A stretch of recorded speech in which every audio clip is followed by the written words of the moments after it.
Et qui sont les Marocains? C'est souvent des jeunes qui fréquentent vos cours. Dans quel but? Tout le temps dans le but de partir en Allemagne? Oui, donc normalement, ce sont des gens qui ont fait le bac.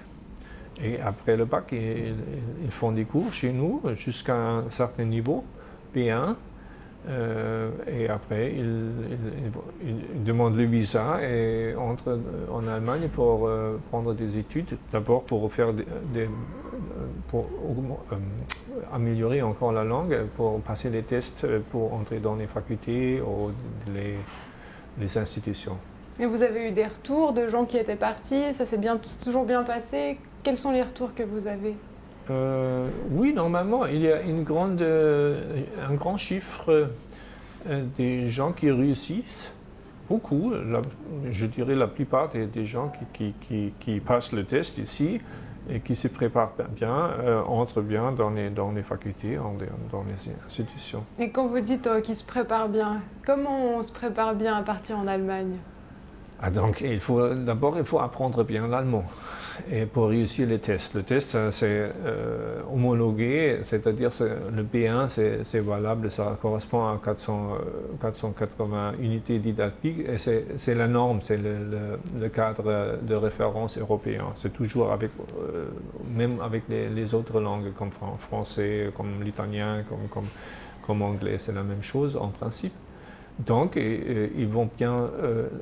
Nous les préparons assez bien pour qu'ils réussissent bien, pas seulement passant, mais aussi avec une mention bien.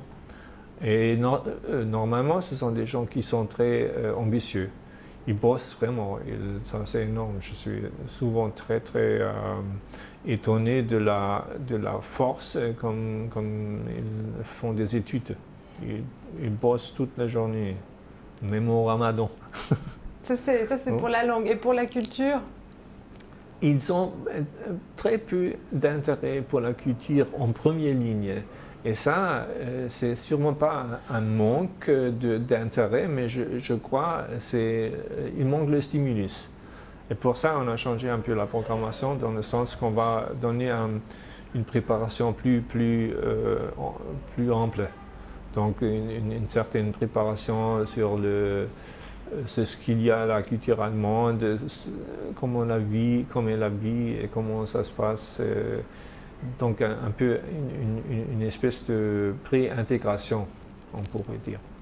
Et vous pensez qu'on peut concilier justement les deux cultures? Parce qu'il y a un petit peu cette idée que les étudiants qui viennent apprendre l'allemand, après ils partent en Allemagne, ça devient des Allemands et ils perdent totalement leur culture marocaine.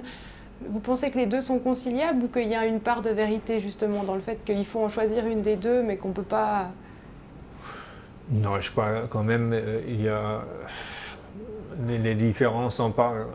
Oui, sont considérables, mais donc sur le plan humain, nous sommes des êtres humains comme tout le monde.